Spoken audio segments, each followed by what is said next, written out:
দুলাভাই, আপনি আমাকে গোয়াল ঘরে নিয়ে আসলেন কেন? আমি বললাম, আজ আমি তোমার কোনো কথাই শুনব না। তোমার কোনো বাধা আমি আজ মানব না। দুলাভাই, আমি একটা বাচ্চা মেয়ে। আপনি আমাকে যেতে দিন। আমি পারব না আপনার সাথে। তুমি পারো আর না পারো সেটা আমার দেখার বিষয় না। আমি আজ তোমাকে কিছুইতেই যেতে দিব না। তারপর দুলাভাই আমার সাথে জোর করে। বাকি ঘটনাটা গল্পতেই বলছি। আমার বিয়ে হয়েছিল অনিলা নামের একটা মেয়ের সাথে। আমার একটা 10 বছরের শালী ছিল। আমার শালীকে তো আমি বাচ্চা মনে করতাম, কিন্তু সে তো পুরাই নায়িকার মতো। আমার স্ত্রী প্রেগন্যান্ট হয়েছিল, তখন সে খুব অসুস্থ হয়ে পড়েছিল। তাই বাড়ির কাজকর্ম ও তার সেবার জন্য আমার স্বামীকে আমার বাড়িতে নিয়ে এসেছিলাম, কারণ আমার বউ যখন চিকিৎসার জন্য হসপিটালে গিয়েছিল আর আমি অফিস থেকে যখন বাড়িতে এলাম, তখন আমার শালী আমাকে বলল, দুলাভাই আসুন আমরা গোয়াল ঘরে যাই। তারপর আমার শালী আমায় গোয়াল ঘরে নিয়ে আমার সাথে যা করেছিল তা শুনলে তোমাদের মাথা নষ্ট হয়ে যাবে। আমার বউ অনিলা খুবই চট্টে মেয়ে, আর আমার এরকম মেয়ে পছন্দ। কিন্তু সমস্যা সেই সময় ছিল যখন অনিলা প্রেগন্যান্ট হয়। ডাক্তার তাকে বিদেশ নেওয়ার জন্য বলে, কেননা ওর ভিতরে ভিতরে খুব দুর্বল ছিল। আমাদের বাড়িতে এরকম কেউ ছিল না যে ওকে বসিয়ে সামলাতে পারে। এই কারণে আমাকে বাধ্য হয়ে আমার শালী সীমাকে আমাদের বাড়িতে রাখার জন্য আমার শাশুড়িকে বলতে হয়, কেননা বাড়িতে শুধু আমি একাই থাকতাম। আমার শুধু এক মা ছিল, সে অসুস্থ হলে শাশুড়ি আমার কথা শুনে আমার সাথে আমার ছোট শালীকে পাঠিয়ে দেওয়ার জন্য রেডি হয়ে গেলেন। আমার শালীর বয়স 10 বছর, কিন্তু সে হয়তো একটু পাগলা টাইপের। আমাদের বিয়েতে সে আমার দিকে তাকিয়ে হেসে যাচ্ছিল। আমি ওর হাসির জবাবে যখন হেসেছিলাম, তখনও লজ্জাতে দৌড়ে বাইরে চলে গিয়েছিলাম। ওর ব্যবহার দেখে আমার খুব অদ্ভুত লেগেছিল। যাই হোক, আমার শাশুড়ি স্বামীকে ডেকে বলতে লাগলেন, সীমা, নিজের কাপড় চোপড় ব্যাগে ভরে রেডি হয়ে নে, তোর জামাইবাবু তোকে নিতে এসেছি। এই কথা শুনেও তাড়াতাড়ি করে নিজের ঘরে চলে গেল। আর কিছু সময় পরেই একটা ছোট্ট ব্যাগ নিয়ে বেরিয়ে এলো। আমি বাইকে করে আমার শ্বশুর বাড়িতে এসেছিলাম, এই কারণে নিজের বাইকে ওকে বসাতে হতো। আমি ওর ব্যাগ সামনে রেখে দিলাম আর ওকে পিছনে বসার ইশারা করলাম। ও মোটরসাইকেলে বসে পড়ল। এই অবধি ঠিকই ছিল, কিন্তু যখন অর্ধেক রাস্তা গেলাম, হঠাৎ এই ঘটনায় আমি চমকে উঠেছিলাম। কপাল ভালো যে আমি মেন রোডে নেই, না হলে হঠাৎ করে এই ঘটনায় হয়তো অ্যাক্সিডেন্ট করে ফেলতাম। আমি তাড়াতাড়ি করে মোটরসাইকেল সাইডে দাঁড় করিয়ে ওকে বললাম, এটা তুমি কি করছো? কারণ আমার শালী সীমা মোটরসাইকেলে বসে আমার সাথে দুষ্টুমি করছিল তাই। তোমার যদি মোটরসাইকেলে ভয় লাগে, তাহলে তোমার যদি ধরতে হয়, তাহলে তুমি আমার কাঁধের উপর হাত রাখবে। আমার কথা শুনেও তাড়াতাড়ি করে ঠিকঠাক হয়ে বসল। এরপরে আমি ওকে বাড়িতে নিয়ে এলাম। অনিলাকে দেখে খুব খুশি হয়েছিল। সমস্ত কাজ অনিলা সীমাকে বুঝিয়ে দিয়েছিল। সীমা জলখাবার অদ্বিতীয়ার ঘরে নিয়ে দিত, আমার অফিসের কাপড় আয়রন করে দিত। একদিন আমি আমার বাথরুমে স্নান করছিলাম। বেশিরভাগ সময় যখন শরীর খারাপ লাগত, তখন ঘর থেকে বেরিয়ে বারান্দায় গিয়ে বসত। এখনও বারান্দাতেই বসেছিল। আমি বাথরুম থেকে বেরিয়ে হঠাৎ ঘরের মধ্যে সীমাকে দেখে রাগে আমার অবস্থা খারাপ হয়ে গেল। হয়তো আমার আয়রন করা কাপড় রাখতে এসেছিল, কিন্তু ও ফিরে যাওয়ার পরিবর্তে ড্রেসিং টেবিলের সামনে দাঁড়িয়েছিল। আমাকে দেখেও ঘাবড়ে গেল। আমি বললাম, তুমি এখানে কি করছো? কোনো লজ্জাশরম আছে কি তোমার? আমি বললাম, কি আমি? যাও আমার ঘর থেকে, অদ্ভুত বোকা মেয়ে। সীমা আমার এরকম কথাতেও চোখের জল ফেলতে ফেলতে ঘর থেকে বাইরে বেরিয়ে গেল। আমি রাগে গজগজ করতে করতে নিজের কাপড় পরে যখন বাইরে এলাম, তখনও অনিলার পাশে বসে কান্না করতে করতে বলেছিল, দিদি, আমাকে বাড়িতে রেখে এসো, আমি তোমাদের বাড়িতে থাকতে চাই না। জামাইবাবু সবসময় আমাকে বকতে থাকে। তোমার এই লিপস্টিক আমার ভাল লেগেছিল, তাই আমি একটু লাগাচ্ছিলাম। আমাকে ঘর থেকে বাইরে আসতে দেখে অনিলা আমাকে বলতে লাগল, সুজন, কি সব কাজ করো না তুমি? আমার এই বাচ্চা বোনটিকে শুধু শুধু এত বাজেভাবে বকছ কেন? তুমি বাড়ির সমস্ত কাজের দায়িত্ব ওর উপর এসে পড়েছে। বিয়ের আগে কোনোদিন আমি ওকে দিয়ে কোনো কাজই করাতাম না, কিন্তু এখন ও আমার অসুবিধার কারণে এখানে এসেছে। তাই তোমার নিজের ব্যবহার ওর সাথে ভালো রাখা উচিত, কিন্তু তার পরিবর্তে তুমি সব সময় ওকে বকতে থাকো। আমি অনিলার কথার কোনো জবাব দিলাম না, বরং বকা দেখে অবাক চোখে ওর দিকে তাকিয়ে রইলাম। ওর বোঝা উচিত ছিল যে কোনো সময়ে ওর বোনের কোথায় থাকা উচিত। আর কোথায় থাকা উচিত না। আমি জলখাবার না খেয়ে অফিসে চলে গেলাম। আমার হৃদয় থেকে বিরক্তি অনুভব হতো, কেননা ওর কাণ্ডকারখানা কিছুটা সেরকমই ছিল। একবার আমি ক্লান্ত হয়ে অফিস থেকে তাড়াতাড়ি বাড়িতে এসে দেখলাম সীমা ঘরের দরজা বন্ধ। আমার মনে হলো হয়তো নিজের ঘরে আছে। আমি নিজের ঘরে ঢুকে দেখলাম অনিলা চাদর দিয়ে মুখ থেকে ঘুমিয়ে আছে। যখন থেকে অনিলা প্রেগনেন্ট হয়েছে তখন থেকেই আমাকে কাছে আসতে দিত না। বলতো ডাক্তার সাবধানে থাকতে বলেছে। যদি ওকে দেখে আমার হৃদয়ে অন্য কিছু করার ইচ্ছা হতো।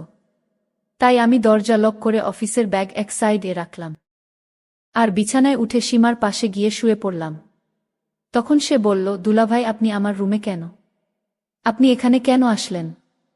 আপনার সাথে আমার আর কোনো কথা নেই। আমি বললাম, তুমি এমন করছো কেন? তুমি আমার সাথে কেন রাগ করছো? তখন সীমা বলল, দুলাভাই, আপনি আমার সাথে শুধু ব্যবহার খারাপ করেন। আমি বললাম, ঠিক আছে, আমি তোমাকে আর কখনো বকা দিব না। তখন সীমা বলল, তাহলে দুলাভাই আমার একটা কথা রাখবে। আমি বললাম, কি কথা? সীমা বলল, দুলাভাই, আপনাদের গোয়াল ঘরে কি থাকে? আমি বললাম, গোয়াল ঘরে তো শুধু গরু থাকে। আমার শালী তখন বলল, তাহলে দুলাভাই, ওই গোয়াল ঘরে আমার একটা কাজ আছে আপনারে নিয়ে। আমি বাচ্চা মেয়ের কথা শুনে অবাক হলাম। বলে, কি গোয়াল ঘরে কেন? সীমা বলল, গেলেই বুঝতে পারবেন। এর কিছুদিন পর আমি অফিস থেকে ফিরে এসে দেখলাম আমার স্ত্রী কোথায় জানি গিয়েছিল। আমি বললাম, তুমি কোথায় গিয়েছিলে? ও বলল, আমার পেটে খুব অস্বস্তি হচ্ছিল। এই কারণে পাশের বাড়ির মাসিমাকে নিয়ে ডাক্তারের কাছে গিয়েছিলাম। তাদের গাড়ি আছে, তাই তাকে নিয়ে ডাক্তারের কাছে চেক আপ করিয়ে এখনই ফিরলাম। আমি বললাম, ডাক্তার কি বলল? ও বলল, ডাক্তার বলেছে এই সময়ে রকম একটু হতে পারে। তিনি কিছু ওষুধ লিখে দিয়েছেন। দিন দিন ওকে খুব দুর্বল মনে হচ্ছিল। আমি অনিলাকে বললাম, তুমি আরাম করো, আমি এখনই আসছি। আমি নিজের কাপড় বদলে ঘর থেকে বাইরে বেরিয়ে এলাম। সীমা সেই সময় রান্না বান্না করতে ব্যস্ত ছিল। আমি ওর কাছে এসে দাঁড়িয়ে পড়লাম। আমাকে দেখে ওর মুখের রং বদলে গেল। আমি নিজের মাথা নিচু করে নিলাম, কেননা তার কথা আমি রাখিনি। সে বলেছিল গোয়াল ঘরে যেতে। আমার মনে মনে জানতে ইচ্ছা করছে, সেই গোয়াল ঘরে কেন যেতে চায় একটা বাচ্চা মেয়ে? যাই হোক, আমি চাইতাম না এই কথাটা অনিলা অবধি পৌঁছাতে। তাই ওকে বললাম, তুমি যে গোয়াল ঘরে যেতে চাও, বোনকে কোনো সময় বলবে না। আমার গলার স্বর কিছুটা কঠিন হয়ে গেল, আরও চুপ থাকল। তারপরে আমার অনুভব হলো যে এই কথাটা আমার কিছুটা নরম স্বরে বলা উচিত। তাই আমি বললাম, দেখো, তুমি গোয়াল ঘরে যেতে চাও কেন? কিছু হয়েছে, সেটা শুধু ভুল বোঝাবুঝির কারণে হয়েছে। একে তো তোমার আমার কথা শোনা উচিত হয়নি। একদিন রাতে দুলাভাই ভুল করে আমার রুমে চলে আসে। আর আমি তো একটা বাচ্চা মেয়ে। আমি চাদর মুখে দিয়ে শুয়ে রইলাম। দুলাভাই আমার বোনের ঘর মনে করে আমার ঘরে চলে আসছে। কিন্তু আমি তো জানতাম সে একটা বাচ্চা মেয়ে। কিন্তু আমার সাথে যে কার্যকলাপটা ঘটল সেটা দেখে আমার হুঁশ হয়ে গেল। সীমা বিভোর ঘুমেছিল। আর ঘুমের ঘরে তার বোনের সাথে রাতে যা আমি করতাম, সেইটা আমি আজ সীমার ঘরে এসে সীমার ঘুমের মধ্যে করে ফেলেছি। যখন সকাল হলো, সীমা সব বুঝতে পেরেছিল। আমার মনে হয়েছিল যে তুমি অনিলা, কিন্তু তারপরেও যা কিছু হয়েছে তার জন্য আমি তোমার কাছে ক্ষমা চাইছি। কিন্তু প্লিজ এই কথাটা অনিলাকে বলো না। আমার নরম স্বরে কথা শুনে ও বলতে লাগল, আমাকে অনিলা দিদি বলেছিল যে আমি যেন তার ঘরে থাকি। আমি বললাম, যাই হোক, যা কিছু হয়ে গেছে সেটা ভুলে যাও। তো সঙ্গে সঙ্গে আমার কথা মেনে নিল। আর আমিও নিশ্চিত হলাম। সময় এভাবেই কাটতে লাগল। কিন্তু সীমার একটা আবদার আছে, সেটা হলো সে আমাকে কিছুদিন যাবত বলতেছিল তার সাথে আমি গোয়াল ঘরে যেতে। কিন্তু কে যে গোয়াল ঘরে যেতে চায়? আর আমিও ঠিক সময় পাচ্ছি না। কোনো সময় যাব। সে আমাকে বলেছিল ওই দিনের রাতের ঘটনাটা তার দিদিকে বলবে না যদি আমি তার সাথে গোয়াল ঘরে যাই। এসব ভাবতে ভাবতে এদিকে আমার স্ত্রীর অবস্থা আবার ঠিক বলে মনে হচ্ছিল না। সময় যত কাটতে লাগল, শ্বাস নিতেও ততই কষ্ট হতে লাগল। ওর শরীরে রক্তের খুব অভাব ছিল। প্রায় দিনই ও ভিটামিনের ইনজেকশন দিত। ওর চোখের নিচে কালো ছাপ পড়তে শুরু করেছিল। গায়ের রং ফ্যাকাশে হতে শুরু করেছে। ডাক্তার যমজ বাচ্চার কথা বলেছিল, হয়তো এই কারণেই খুব বেশি দুর্বল হয়ে গিয়েছিল। 9 মাসে তো ওর অবস্থা এমন হয়ে গিয়েছিল যে আমাকে বাড়িতে হুইল চেয়ার নিয়ে আসতে হয়েছিল, কেননা ও একদমই হাঁটতে চলতে পারত না। ডাক্তার অপারেশনের কথা বলেছিল।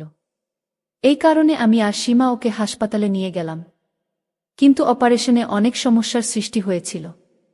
1 ঘন্টা পরে লেডি ডাক্তার ঘর থেকে বাইরে নার্সের হাতে 2টা বাচ্চা দিল। নিজের সন্তানকে দেখে আনন্দে পাগল হয়ে গিয়েছিলাম। কিন্তু ডাক্তারের মুখ দেখে আমার হৃদয়ে খটকা লাগল। লেডি ডাক্তার বলতে লাগল, মিস্টার সুজন, আপনার স্ত্রীর অবস্থা খুব খারাপ। এটা শুনে আমি টেনশনে পড়ে গেলাম আর বললাম, ওর কি হয়েছে? তখন তিনি বলতে লাগলেন যে ও সারভাইভ করতে পারছে না। ওর কাছে অল্প কিছু সময় আছে, আপনি প্লিজ গিয়ে তার সাথে দেখা করুন।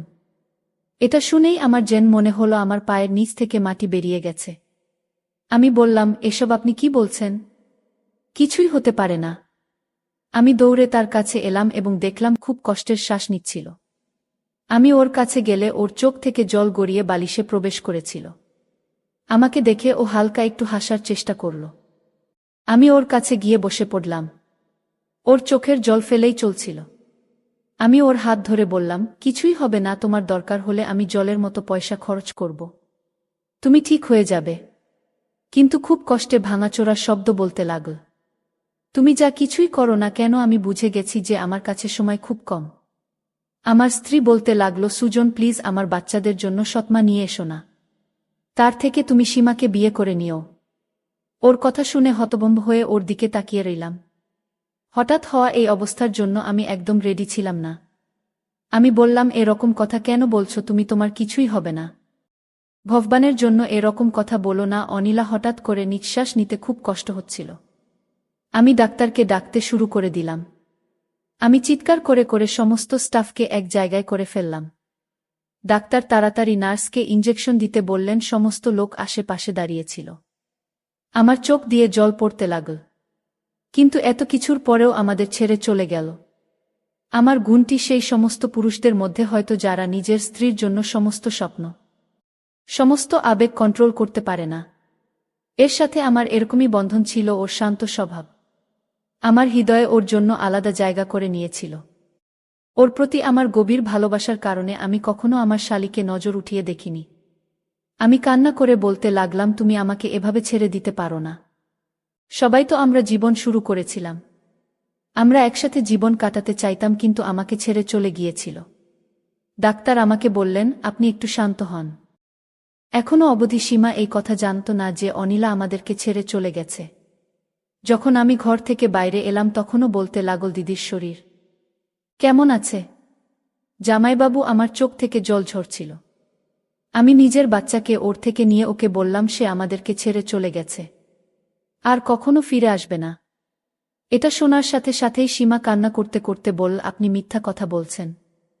আমি আমার শাশুড়িকে ফোন করলাম, একটা ভূমিকম্প যাতে আমাদের উপরে পাহাড় ভেঙে পড়েছে।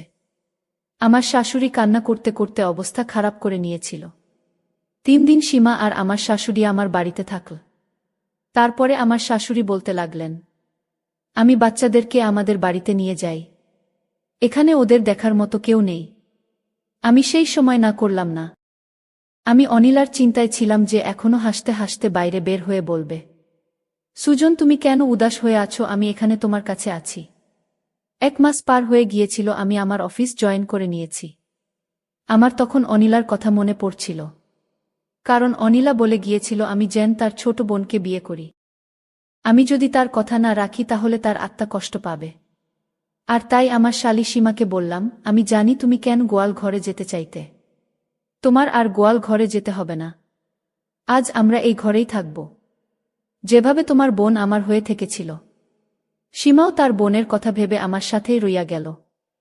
বন্ধুরা, আজকের গল্পটি তোমাদের কাছে কেমন লাগলো তা অবশ্যই কমেন্ট করে জানাতে ভুলবেন না। আর এরকম নতুন নতুন গল্প পাওয়ার জন্য আমার চ্যানেলটিকে সাবস্ক্রাইব করে পাশে থাকবেন। ধন্যবাদ।